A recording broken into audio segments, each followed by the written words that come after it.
What would you do if your AC remote suddenly stopped working? I tried pressing it a few times, but got no response at all. I tried adjusting the batteries and checking their position, but it still didn't respond. So I decided to take it apart and check it.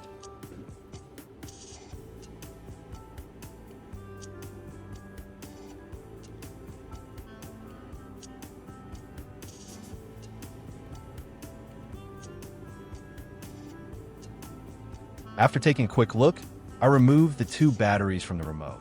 I wanted to carefully check whether these batteries still had power or were completely drained. To get a more accurate result, I used a multimeter.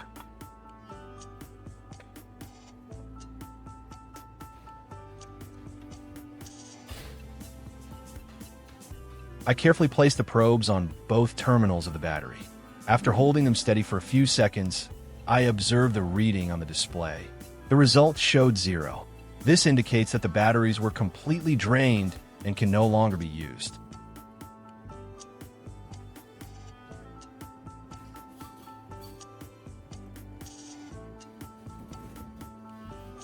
Next, I picked up a smaller battery to test. I placed the probes on both of its terminals. This time, the meter showed around 1.48 V, which means the battery still has power. I then tested the remaining battery to be sure. The result showed 1.51 V, so it's clear that these batteries are still in good condition and usable.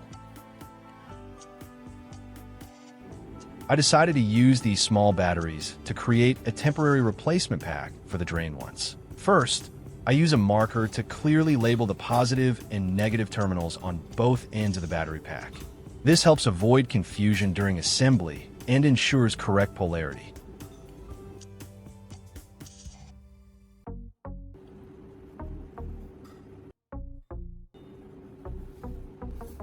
Next, I prepared a piece of heat shrink tubing. Then, I secured them at one end to keep the batteries in place during use.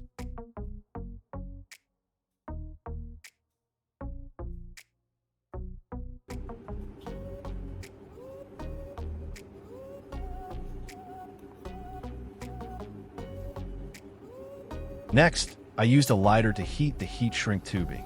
The heat causes the tubing to shrink tightly around the batteries, helping to hold them firmly in place.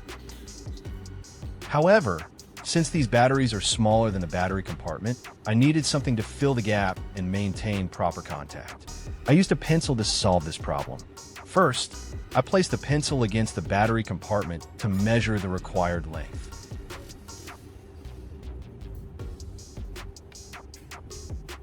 Next, I used a utility knife to cut the pencil at the marked position.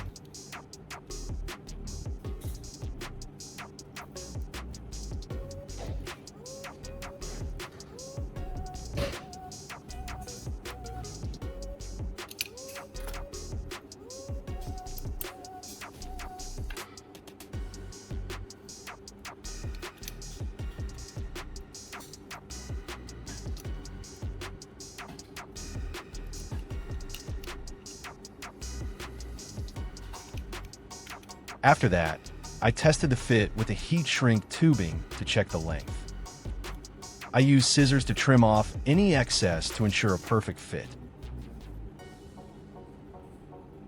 I inserted the pencil piece into the heat shrink tubing.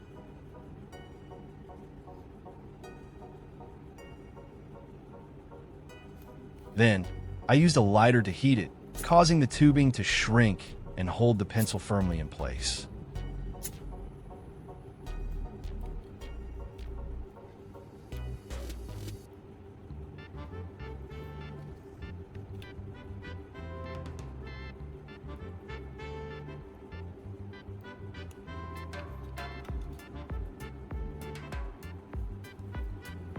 Next, I installed this setup into the battery compartment of the AC remote. For the remaining slot, I used another piece of pencil as a replacement. I placed the pencil against the battery compartment to measure the correct length. Then I marked the cutting point.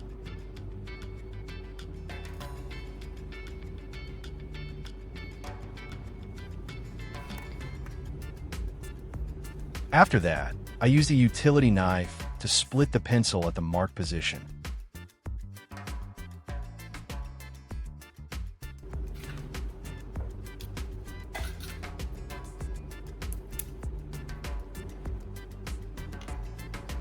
Once cut, I used a knife to shave the tip of the pencil, improving the contact surface.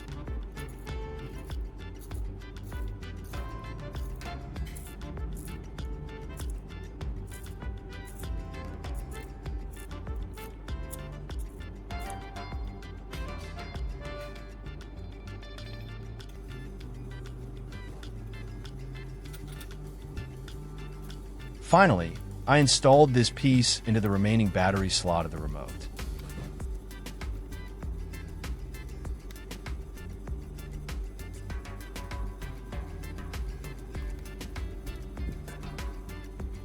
After finishing, I tested the remote again. This time it worked normally. The buttons responded quickly and consistently.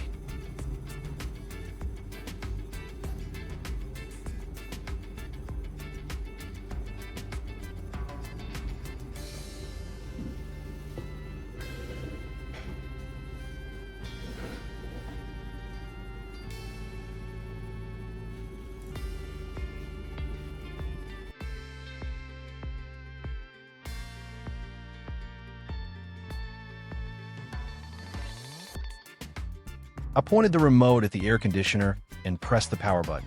Immediately, the AC made a beep sound and started running.